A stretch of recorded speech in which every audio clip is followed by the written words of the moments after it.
உலகெங்கும் வாழக்கூடிய next gen நேயர்கள் அனைவருக்கும் வணக்கம். தற்பொழுது நாம் பார்க்கக்கூடியது சனி வக்ர பயிற்சி 12 ராசிகளுக்கு எப்படி இருக்கும், இனி வரக்கூடிய காலகட்டங்களில் என்னென்ன மாற்றங்கள்லாம் நமக்கு வரும், நம்ம எப்படி இருக்கணும். சனி வக்ர பயிற்சி அப்படின்னு சொல்லும்போது சில பேருக்கு ஒரு தடுமாற்றம், சில பயங்கள்லாம் இருக்கும். அதெல்லாம் கிடையாது. சனி பார்த்திங்கன்னா நேர்மையாக இருக்கக்கூடியவர். சனி கொடுக்க யார் கெடுக்க, அந்த மாதிரி இருக்கக்கூடிய சனி பகவான். அந்த சனி பகவான் பார்த்திங்கன்னா, அதாவது ஒரு தர்ம நியாயத்துக்கு கட்டுப்பட்டவர் சனி பகவான். அந்த ஒரு ரெண்டரை வருஷம் ஒரு ராசியிலேருந்து இன்னொரு ராசிக்கு வர்றது, 7 சனி, அஷ்டம சனி, நம்ம எல்லாமே சொல்கிறோம். நம்ம பிறந்திருக்கக்கூடிய ஜாதகத்தில் சனி எந்த இடத்துல ஸ்தானத்தில் இருக்குது, நீச்சமாக இருக்கா, உச்சமாக இருக்கா, எப்படி இருக்கார், என்னென்ன மாதிரியான சூழ்நிலையில் நமக்கு இருக்கும் அப்படிங்கிறதெல்லாம் வச்சு தான் பலன்கள். அப்படி இருக்கக்கூடிய காலகட்டத்திலே இப்போ நம்ம பார்க்கக்கூடியது அப்படின்னு சொல்லும்போது, ஜூலை மாதம் 13ஆம் தேதி காலை சனி பகவான் வக்ர சஞ்சாரம் பார்த்திங்கன்னா காலையில் 7:24 மணிக்கு வக்ர சஞ்சாரம்னு சொல்லுவாங்க. நவம்பர் மாதம் 28ஆம் தேதி வரையில் அநேகமாக இது இருக்குது. 7:26 மணி அளவில் காலையில் அந்த இது வரைக்கும் இருக்கும். அதுக்காக தான் என்ன சொல்கிறாங்கன்னா 138 நாள் அப்படின்னு ஒரு கணக்கு இருக்குது. அதுக்கு 138 நாள் சனி வக்ர கதி அப்படின்னு சொல்லக்கூடியது. இப்படி இருக்கக்கூடிய காலகட்டத்திலே இந்த மேஷ ராசியிலிருந்து மீன ராசி வரையில் ஒவ்வொரு ராசிக்கும் என்னென்ன பலன்கள், என்ன பரிகாரம் செய்து கொள்ள வேண்டும், எந்த மாதிரி சனி பகவானை நாம் வழிபாடு செய்ய வேண்டும், எந்த சனி பகவானை நாம் வழிபாட வேண்டும், எந்த ஒரு விஷயத்தினால நம்ம சனி பகவான்கிட்ட நம்ம வழிபாடு செய்தால் நமக்கு சீக்கிரமாக நமக்கு நல்ல விஷயங்கள்லாம் நமக்கு ஒவ்வொரு ராசிக்கும் நடக்கும் அப்படிங்கிறது எல்லாமே நம்ம முழுமையாக தெரிந்து கொள்ள போகிறோம். இப்படி இருக்கையில் இந்த மேஷ ராசி அப்படின்னு சொல்லும்போது, மேஷ ராசியிலேருந்து மீன ராசி வரையில் இந்த ராசி பலன்கள் சொல்லிட்டு வரோம் அப்படின்னு சொன்னால், இந்த ராசி பலன்கள் சொல்லும் பொழுது நீங்கள் ஸ்கிப் பண்ணாமல் பார்த்தா தான் சொல்ல வர்றது உங்களுக்கு முழுமையாக புரியும். சனி பகவான் மந்திரம் சொல்லிக் கொடுக்கும்போது அவர் என்ன மந்திரங்கள் சொல்லித்தரார், ராசிக்கு என்ன ரகசியமான மந்திரம் சொல்லித்தரார் அப்படிங்கிறது முக்கியம். ரகசிய மந்திரம்னு பேர். ரகசிய மந்திரம் யாருக்கும் நீங்கள் சொல்லிக் கொடுக்கக்கூடியது கிடையாது. இந்த வீடியோ பார்க்குறவங்களுக்கு, இந்த மேஷராசி உள்ளே போய் அந்த ரகசிய மந்திரத்தை கேட்பவர்களுக்கு ஒரு புண்ணியம். அதனால் அந்த ரகசிய மந்திரம் என்ன, அந்த ராசிக்கான ரகசிய மந்திரம் என்ன, நம்ம என்ன சொல்லணும் அப்படிங்கிறத நம்ம தெரிஞ்சுக்கலாம். வாங்க. மீனராசி நேயர்களே, உங்களுக்கு எப்படி இருக்குது, உங்களுக்கு வக்கர கதி எப்படி இருக்குது? மீன லக்னம்னு என்றால் ஜென்ம ஸ்தானத்திலே வக்கர நிகழ்வு. மீனராசி பார்த்திங்கன்னா என்றால் ஜென்ம சனியின் தாக்கத்தை குறைக்கும். ஓரளவுக்கு கொஞ்சம் குறைஞ்சு நல்லா இருக்கும். பார்க்கலாம் எப்படி இருக்குங்கிறத நம்ம பார்க்கலாம். உடல் ஆரோக்கியத்தில் உள்ள பிரச்சனைகள் மெல்ல மெல்ல குறையும். ஒரு சில பிரச்சனைகள்லாம் குறைந்து நல்லா இருக்கும். மனதில் ஒரு தெளிவான சிந்தனை ஏற்படும். கடன் நெருக்கடிகள், எதிரிகளின் நெருக்கடிகள் மெல்ல மெல்ல குறைந்து சந்தோஷமாக இருப்பீங்க. கடன் குறைய பார்த்திங்கன்னா கமிட்மெண்ட்ஸ் இருக்கும். கடன்லாம் கொஞ்சம் கொஞ்சமாக குறைச்சிருவீங்க. அதெல்லாம் நல்லா இருக்கும். எதிரிகள் அப்படின்னு வரும்போது பார்த்திங்கன்னா இருக்கணும். எதிரிகள்லாம் இருந்தால் தான் லைஃப். இல்லாமல் இருந்தால் துரோகிகள் தான் இருக்கக்கூடாது. எதிரிகள் இருந்தால் தான் லைஃப். எதிரி இல்லைன்னா லைஃபே இல்லை. எதிரிகள் இருக்கணும். ஆனால் அது பார்த்திங்கன்னா எப்படி இருக்கணுமோ அங்கே இருக்கணும், அப்படி இருக்கணும். ஸோ அந்த மாதிரி வச்சுக்கோங்க. இப்போ நீங்கள் வேலை செய்கிறீங்க, ஒரு இடத்துல வேலை செய்கிறீங்க, உங்கள்கிட்ட இது பண்ணுறாங்க அப்படின்னு சொன்னால் அங்கே எப்படி இருக்கணுமோ அங்கே அந்த மாதிரி இருக்கணும். உங்களுக்கு நான் சொல்லி தரணுங்கிறதே கிடையாது. ஏன்னா உங்களுக்கு தெரியும் எப்படி யாருக்கிட்ட எப்படி நடந்துக்கணும், என்ன செய்யணும் அப்படிங்கிறது உங்களுக்கு நல்லாவே தெரியும். ஏன்னா மீனராசி பொறுத்தளவுக்கு குரு ஆதிக்கம் பெற்றவர்கள், குருவுடைய ஸ்தானம் அது நல்லா யோகமாக இருக்கக்கூடியவர்கள்.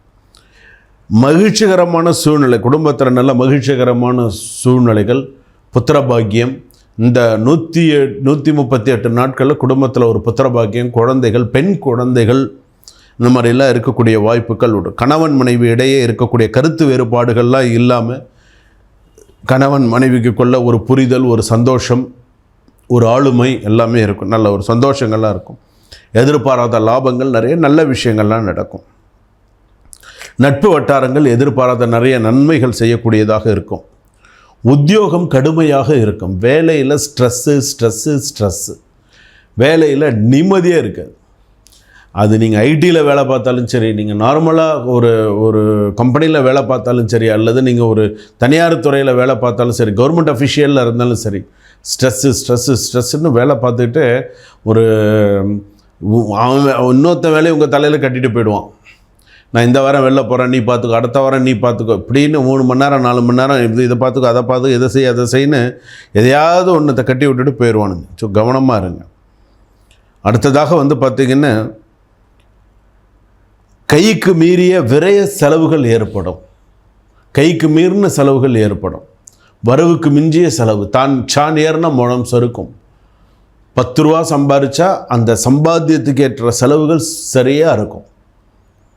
இப்போ இனிமேல் தான் உங்களுக்கு நிறைய கமிட்மெண்ட், இந்த 138 நாளில் நிறைய கமிட்மெண்ட்ஸு, நிறைய பிரச்சனைகள்லாம் இருக்குது. அதெல்லாம் இருக்குது. கொஞ்சம் கொஞ்சமாக தான் ஒன்று ஒன்றா செய்வீங்க. சில மனக்கசப்புகள் விலகக்கூடிய சூழ்நிலைகள்லாம் இருக்குது. சில பேருக்கு புத்திரபாக்கியத்தை காத்திருந்தவர்களுக்கு புத்திரபாக்கியம்லாம் கிட்டும். பூர்வீக இடத்திற்கு செல்லக்கூடிய சூழ்நிலைகள் உண்டு. பூர்வீகமான இடத்திற்கு போய் ஏதாவது விசேஷங்களோ சுபகாரியங்களோ செய்யக்கூடிய சூழ்நிலைகள் உண்டு. சொந்த தொழில், கூட்டு தொழிலெல்லாம் ஆர்வம் காட்டக்கூடிய சூழ்நிலைகள் உண்டு. குடும்பத்தில் இருக்கக்கூடிய கணவன் மனைவி நல்ல ஒத்துமையாக சந்தோஷமாக இருக்கக்கூடியது. திருமணம், மறுமணங்கள் எல்லாம் சில விஷயங்கள்லாம் நல்லபடியாக இருக்கும். விவாகரத்து சம்பந்தமானது, வாய்தா பிரச்சனைகள் சில விஷயங்கள் இருக்கும். சொத்து சம்பந்தமான சிறு சிறு பிரச்சனைகள் மறைய மனயோகம் உண்டு. மாணவ மாணவிகள் படிப்பில் நிறைய கவனம் செலுத்தணும். இப்போ இருக்கக்கூடிய கவனம் பத்தாது, இன்னும் நிறைய கவனத்தோட படிங்க.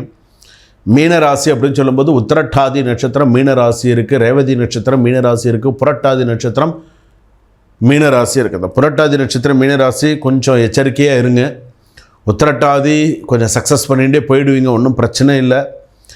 இருந்தாலும் கோபத்தை குறைச்சிக்கோங்க. ரேவதி நட்சத்திரம் மீனராசி பட்டும் படாத மாதிரி இருந்துக்கிறீங்க. பார்க்கலாம் இன்னும் எத்தனை நாளைக்கு இந்த மாதிரி உங்களுடைய சில விஷயங்கள்லாம் போகிறது அப்படின்னு. ஏன்னா சில பேர்கிட்ட நீங்கள் பட்டும் படாத மாதிரி தான் இருக்கீங்க. பார்த்துக்கலாம் எதுவாக இருந்தாலும் அப்படிங்கிற மாதிரி தான் இருக்கீங்க. யார்கிட்டையும் சரியாக சில விஷயங்கள் சொல்கிறதில்ல. மனசுக்குள்ளேயே வச்சுக்கக்கூடாது. எந்த விஷயமா இருந்தாலும் ஒன்று பெரியவங்கக்கிட்ட சொல்லணும், இல்லை உங்களோட உற்ற நண்பர்கள்கிட்டையாவது சொல்லணும். மனசில் இருக்கிறத நீங்கள் சொல்லணும். சொல்லாமல் இருக்கிறதுங்க அப்படின்னு சொன்னால் சரியாக வராது. அதெல்லாம் பார்த்துக்கோங்க. மீனராசி பொறுத்தளவில் உங்களுக்கு நான் ஒரு ஸ்லோகம் சொல்லித்தரேன். அந்த ஸ்லோகத்தை சொல்லிகிட்டே வாங்க. கண்டிப்பாக நிறைய நல்ல மாற்றங்கள், நல்ல விஷயங்கள் எல்லாம் உங்களுக்கும் வரும். நிறைய நல்ல விஷயங்கள்லாம் வரும். பண்ணுங்கள். கண்டிப்பாக நிறைய நல்ல மாற்றங்களும் உங்களுக்கு வரும். ஓம் ஹ்ரீம் க்ளீம் சௌ, ஓம் ஹ்ரீம் க்ளீம் சௌ, ஓம் ஹ்ரீம் க்ளீம் சௌ. இந்த ஸ்லோகத்தை சொல்லிட்டு வாங்க. இப்போ நான் சொல்லியிருக்கக்கூடிய ஸ்லோகங்கள் உங்களுக்கு புரியலை அப்படின்னு சொன்னால் டெஸ்கிரிப்ஷனில் நம்பர் இருக்குது.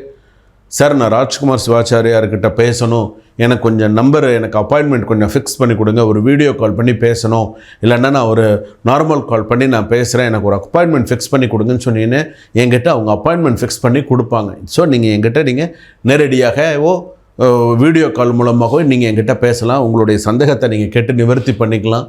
ஸ்லோகங்கள் தெரிஞ்சுக்கலாம், எப்படி இருக்குது என்ன அப்படிங்கிறது தெரிஞ்சுக்கலாம். பொதுவாக இந்த வக்கரகதி அப்படிங்கிறது 138, இந்த 138 நாட்கள் சவாலாக இருக்கக்கூடியதாக இருக்கும். ஸோ எப்படி இருக்கும் என்னங்கிறது நீங்கள் பார்த்துக்கோங்க. இப்போ நான் எல்லா 12 ராசிகளுக்குமே நான் எல்லா விலாவரியாக நிறையா சொல்லியிருக்கேன். இதுபடி நடந்துக்கோங்க. எப்படி இருக்குது என்னங்கிறதெல்லாம் சொல்லியிருக்கேன். கமெண்ட்டில் சொல்லுங்கள் எப்படி இப்படி இருக்குது என்னங்கிறத நீங்கள் சொல்லுங்கள். நானும் உங்களோட தெரிஞ்சுக்க இருக்கேன். சுபம். வாழ்க வளமுடன்.